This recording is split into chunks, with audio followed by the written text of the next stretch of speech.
विधाता के लिखे को कोई नहीं मिटा पाया। बहुत समय पहले की बात है। भगवान शिव की नगरी काशी में एक बहुत ही ज्ञानी ज्योतिषी रहते थे। वे सभी शास्त्रों वेदों के ज्ञाता थे। उनकी ख्याति बहुत दूर दूर तक फैली हुई थी और दूर दूर से लोग अपना भाग्य दिखाने के लिए उस ज्योतिषी के पास आते थे। वह ज्योतिषी बहुत ही ज्ञानी थे। जिन लोगों का भी भाग्य देखकर उन्हें बताते थे, वे बात सच साबित होती थी।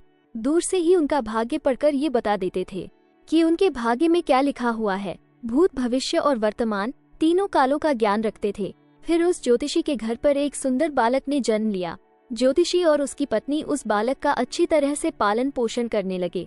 धीरे धीरे जब बच्चा बड़ा हुआ और उसकी उम्र जब 8 वर्ष की हो गई, तो एक दिन बालक ने देखा कि उसके पिताजी के सामने बहुत सारे लोग बैठे हुए हैं और उसके पिताजी सभी का बारी बारी से भाग्य देख रहे हैं और लोगों का भूत, भविष्य और वर्तमान के बारे में बड़े ही अच्छे तरीके से बता रहे हैं। जब उस बालक ने ये सब देखा तो उसके मन में भी अपना भाग्य दिखाने की इच्छा जागृत हुई और इसी इच्छा वश वह अपने पिताजी के पास गया और कहने लगा, पिताजी, आप सभी का भाग्य देखते हैं और सबको उनके भाग्य के बारे में बताते हैं। क्यों ना आज आप मेरा भी भाग्य देख लीजिए और मुझे भी बताइए कि मेरे भाग्य में क्या लिखा हुआ है। उस अबोध बालक की बात सुनकर वह ज्योतिषी कहने लगा, बेटा, अभी तुम बालक हो, अभी तुम्हारी भाग्य दिखाने की अवस्था नहीं हुई है। जब तुम्हारी वह अवस्था हो जाएगी तब मैं तुम्हारा भाग्य अवश्य देखूंगा और फिर मैं तुम्हारे भाग्य के बारे में तुमको सब कुछ बता दूंगा। जब बालक अपने पिता के ऐसे वचनों को सुनता है तो उसके मन में थोड़ा सा दुख होता है और दुखी मन से वापस अपने घर में अपनी माँ के पास लौट जाता है। धीरे धीरे समय बीता। फिर एक दिन वह ज्योतिषी अपने आसन पर बैठा हुआ था कि तभी खेलते खेलते उसका पुत्र उसके पास पहुंच गया और फिर से अपना भाग्य देखने की जिद करने लगा। ज्योतिषी ने कहा, ठीक है बेटा, मैं तुम्हारा भाग्य देखता हूँ, तुम मेरे सामने आकर बैठ जाओ। फिर ज्योतिषी अपने पुत्र का भाग्य देखने लगा। उस ज्योतिषी ने अपने ग्रंथ को खोला और फिर अपने पुत्र के ललाट को देखा। जब उसने गणना की तो ज्योतिषी ने देखा कि मेरे पुत्र का विवाह तो एक नीच कुल की कन्या के साथ होना लिखा है। जब उसने ये देखा तो वह सोचने लगा कि अब क्या होगा। मैं जाति से उच्च कुल का ब्राह्मण हूँ और मेरे पुत्र का विवाह नीच कुल की लड़की से होगा। यदि ऐसा हो गया तो मैं कहीं का नहीं रहूंगा और किसी को अपना मुंह दिखाने लायक भी नहीं रहूंगा। नहीं नहीं, मैं ऐसा नहीं होने दूंगा। जब मैं भाग्य देख सकता हूँ तो मैं भाग्य को बदल भी सकता हूँ।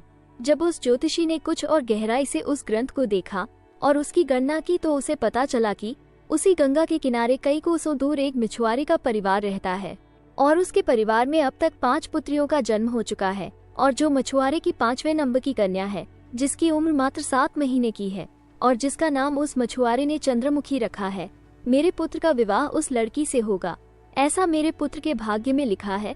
तो ज्योतिषी ने सोचा, मैं अपने पुत्र के भाग्य को जरूर बदलूंगा, मैं इसमें समर्थ भी हूँ। जब मैंने अपने पुत्र के भाग्य को देख ही लिया है तो मैं इसके भाग्य को बदल भी सकता हूँ। ज्योतिषी कहता है, मैं भी आज देखता हूँ कि भाग्य बड़ा है या मैं बड़ा हूँ। आज वह ज्योतिषी ब्रह्मा जी के लिखे हुए विधान को बदलने के लिए चल देता है और चलते चलते उस मछुआरे के घर पहुँच जाता है। जब उस मछुआरे ने देखा कि काशी के एक महान ज्योतिषी उसके द्वार पर खड़े हैं, तो इस मछुआरे ने उस ज्योतिषी का बड़ा ही आदर सत्कार किया और कहने लगा, मुझ गरीब की कुटिया में आप पधारे हैं, ये तो मेरे लिए सौभाग्य की बात है। ज्योतिषी कहने लगा, है मछुआरे, मैं किसी उद्देश्य से तुम्हारे पास आया हूँ। मैं तुमसे ये जानना चाहता हूँ कि 7 महीने पहले ही तुम्हारे घर में किसी कन्या ने जन्म लिया है। तो मछुआरा कहने लगा, हाँ महाराज, 7 महीने पहले हमारे घर में एक पुत्री ने जन्म लिया है। ज्योतिषी ने कहा, क्या उसका नाम चंद्रमुखी है? तो मछुआरा बोला, जी महाराज, उसका नाम चंद्रमुखी है क्योंकि उसके चेहरे पर चंद्रमा के समान सुंदरता है, इसी कारण मैंने उसका नाम चंद्रमुखी रखा है। ज्योतिषी ने कहा, है मछुआरे, मैं त्रिकालदर्शी हूँ, मैं तो इस रास्ते से जा रहा था तो मैंने देखा कि तुम पर तो बड़ा घोर संकट आने वाला है। जब तक तुम्हारी सबसे छोटी पुत्री तुम्हारे घर में रहेगी तब तक तुम्हें पुत्र रत्न की प्राप्ति नहीं होगी। यदि तुम अपने घर के आंगन में पुत्र खेलता हुआ देखना चाहते हो तो तुम्हें अपनी छोटी पुत्री को अपने घर से दूर भगाना होगा। ज्योतिषी के ऐसे वचनों को सुनकर मछुआरा बोला, महाराज, अभी तो वो नवजात बालिका है, उसकी आयु तो अभी मात्र 7 माह की है, मैं उसे ऐसी हालत में कहाँ छोड़ सकता हूँ। ज्योतिषी ने कहा, है मछुआरे, जब मैं तुम्हें ये बता सकता हूँ तो मैं तुम्हारी सहायता भी कर सकता हूँ। हे मछुआरे, मेरी कोई पुत्री नहीं है, तुम एक काम करो, तुम अपनी इस कन्या को मुझे दे दो, मैं इसका पालन पोषण करूंगा और जब ये बड़ी हो जाएगी तो मैं अच्छा सा वर ढूंढकर इसका विवाह भी कर दूंगा। फिर वह मछुआरा पुत्र की लालसा में अपनी नवजात पुत्री को उस ज्योतिषी को दे देता है। ज्योतिषी मन ही मन बहुत खुश होता है और उस छोटी सी कन्या को लेकर चल देता है। चलते चलते वह ज्योतिषी सोचता है कि इस कन्या को मैंने मार दिया तो मुझे बाल हत्या का पाप लग जाएगा। फिर उस कन्या से छुटकारा पाने के लिए वह ज्योतिषी एक बढ़ई के पास जाता है और उस बढ़ई से एक लकड़ी का एक छोटा सा बक्सा बनवाता है और उस बक्से में वह उस नवजात कन्या को सुलाकर माँ गंगा के जल में प्रवाहित कर देता है। और ज्योतिषी सोचने लगता है कि ये बच्चा कुछ दूर ही जाएगा और अपने आप ही डूब जाएगा और ये लड़की भी मर जाएगी। इस तरह इसे मेरा पीछा भी छूट जाएगा और मुझे बाल हत्या का पाप भी नहीं लगेगा। परंतु इस दुनिया का क्या कोई ऐसा व्यक्ति है जो किसी के भाग्य को बदल सके, क्योंकि उस लड़की के भाग्य में जीवन लिखा हुआ था, जिस कारण से वह बच्चा उस गंगा के जल में नहीं डूबता है और माँ गंगा उसे बहाते हुए एक गांव के पास किनारे पर लगा देती है। उधर उस गांव का पंडित सुबह सुबह स्नान करने के लिए आता है तो उस पंडित की नजर उस बक्से पर पड़ती है। जब पंडित उस बक्से को खोलता है तो वह देखता है कि बक्से के अंदर बहुत ही सुंदर कन्या लेटी हुई अपने पैर के अंगूठे को चूस रही है। वह पंडित संतानहीन था और माँ गंगा से रोज संतान प्राप्ति की प्रार्थना करता था। उस बच्ची को देखकर वह सोचने लगा कि माँ गंगा ने मेरे लिए इस बच्ची को मेरी संतान बनने के लिए भेजा है और मेरी प्रार्थना माँ गंगा ने स्वीकार कर ली है। और इस तरह वे पंडित उस कन्या को लेकर अपने घर के लिए चल देता है। जब वह पंडित अपने घर पहुंचा और उस कन्या को अपनी पत्नी को दिखाया तो उसकी पत्नी कहने लगी, आप ये किसकी पुत्री ले आए, ये बड़ी ही सुंदर है। तो पंडित जी कहने लगे, माँ गंगा ने हमारी प्रार्थना स्वीकार कर ली और उस कन्या को हमारी संतान के रूप में हमारी झोली में डाल दी। आज से यह हमारी इकलौती पुत्री है। इसका हम बड़े अच्छे से पालन पोषण करेंगे और इसे अच्छे संस्कार देंगे। इसे किसी चीज की कोई कमी नहीं होने देंगे।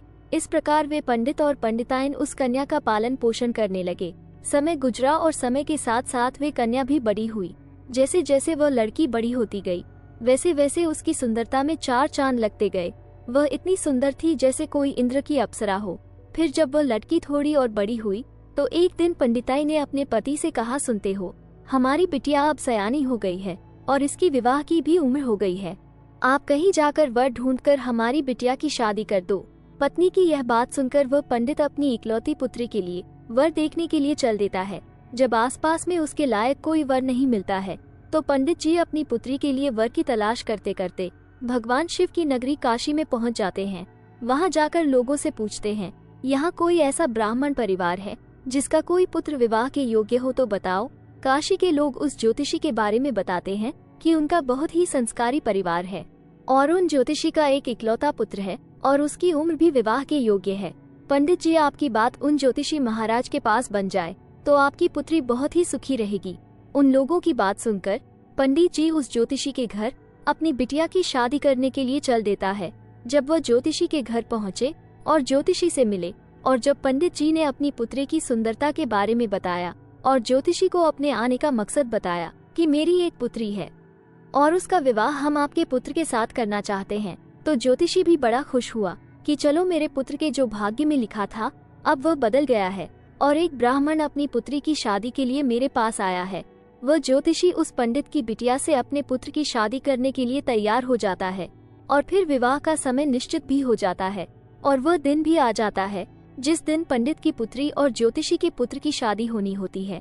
फिर वह ज्योतिषी अपने पुत्र की बारात लेकर उस पंडित के गांव की तरफ चल देता है और सोचता जा रहा है कि मैंने अपने पुत्र का भाग्य बदल दिया। मैंने जो शास्त्रों का अध्ययन किया है उसके कारण मुझमें वह समता है जिसे आज मैं अपने पुत्र का भाग्य बदल दूंगा।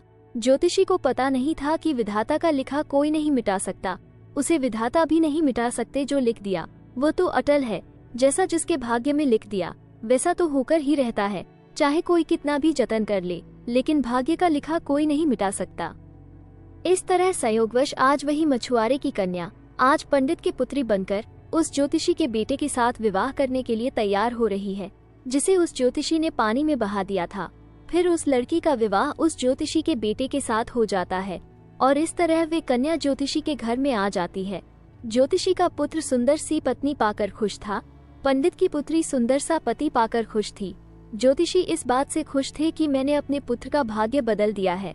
फिर एक दिन किसी कार्य से उस ज्योतिषी के पुत्र को काशी से कुछ दिनों के लिए बाहर जाना पड़ता है। एक दिन वह ज्योतिषी अपने आसन पर बैठे हुए थे अपने ग्रंथ की गणनाओं में लगे हुए थे। तभी उनकी पुत्रवधू ज्योतिषी के लिए चाय लेकर उनके पास पहुंची। पुत्रवधू को आया देख उन ज्योतिषी ने अपना ग्रंथ बंद किया और पुत्रवधू के हाथ से चाय का गिलास ले लिया और आराम से चाय पीने लगे। फिर उत्सुकतावश चंद्रमुखी ने कहा, पिताजी, आप सभी का भाग्य देखते हैं, आज मेरा भी भाग्य देखकर मुझे ये बताइए कि मेरी पहली संतान पुत्री होगी या पुत्र होगा। ज्योतिषी ने चाय खत्म की और अपनी पुत्रवधू का भाग्य देखने लगे। अपनी पुत्रवधू का भाग्य देखकर उस ज्योतिषी का पसीना छूटने लगा। उसने देखा कि यह तो वही मछुआरे की लड़की है जिसे मैंने मरने के लिए गंगा में प्रवाहित कर दिया था। फिर यह मेरे घर में मेरे पुत्रवधू बनकर कैसे आ गई? उसने चंद्रमुखी से कहा, पुत्री, तुम अपने पिताजी की इकलौती पुत्री हो ना? तो वह कन्या बोली, जी पिताजी, मेरे असली माता पिता तो बड़े दुष्ट थे। उन्होंने मुझे 7 माह की अवस्था में ही गंगा में प्रवाहित कर दिया था। और जो मेरे नए माता पिता हैं, जिन्होंने मुझे नया जीवन दान दिया, जिस दिन से मुझे नया जीवन दान मिला है तब से यही मेरे माता पिता है। जब ज्योतिषी ने कंफर्म कर लिया कि यह वही मछुआरे की लड़की है, तो ज्योतिषी ने चंद्रमुखी से निजात पाने के लिए एक युक्ति निकाली और चंद्रमुखी से बोला, बेटी, तुम पहली संतान पुत्र पाना चाहती हो तो मेरे साथ में समुद्र पर चलना होगा। जब दोनों ससुर और पुत्रवधू समुद्र पर पहुंचे तो ज्योतिषी ने अपने हाथ से एक अंगूठी निकाली और उस अंगूठी को दिखाते हुए समुद्र में फेंक दिया और चंद्रमुखी से कहा, बेटी, जिस दिन तुम्हें यह अंगूठी मिल जाए उसी दिन तुम अपने घर आ सकती हो। यह अंगूठी नहीं मिले और तुम अपने पिता के घर पहुंच गई या मेरे घर आ गई तो तुम अपने पति को खो दोगी।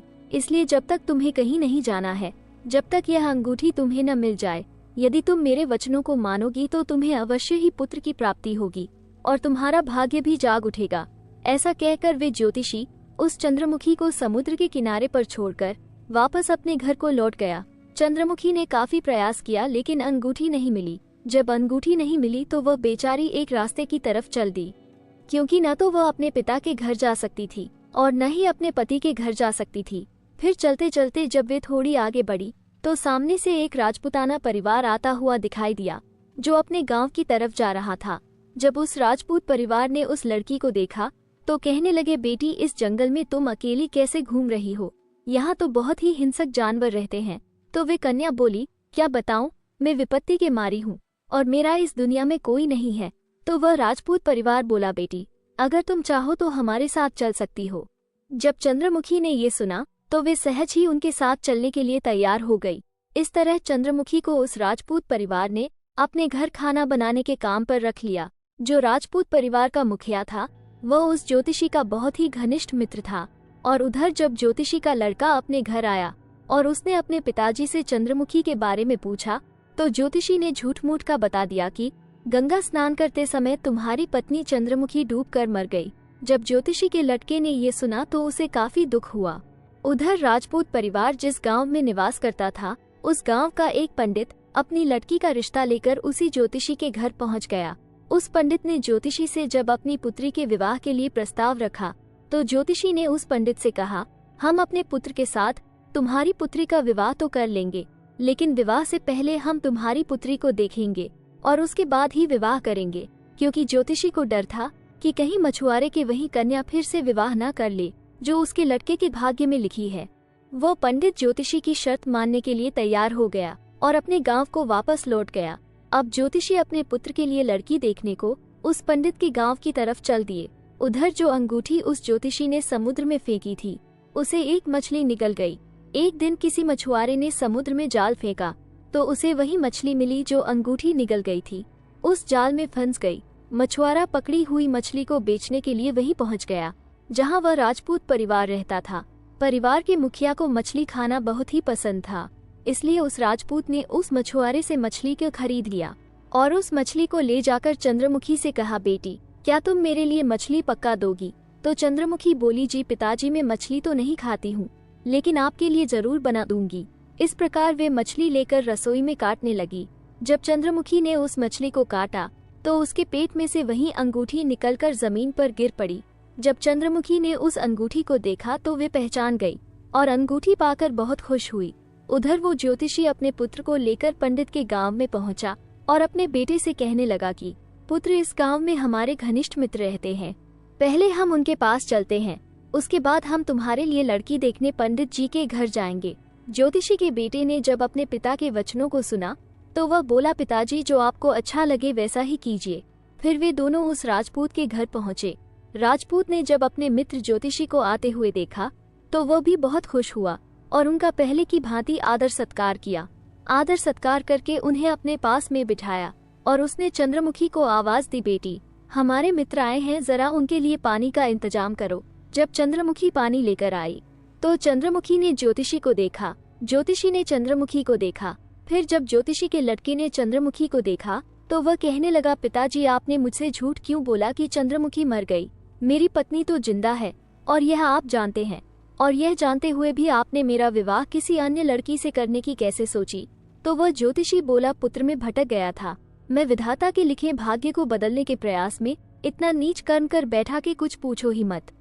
फिर उसने पूरी कहानी सभी को सुना दी और कहने लगा, मुझे अपनी शास्त्र विद्या पर कुछ ज्यादा ही घमंड हो गया था। जो विधाता के लिखे को मिटाने चला था, मैंने लाख कोशिश की लेकिन हुआ वही जो तेरे भाग्य में लिखा था।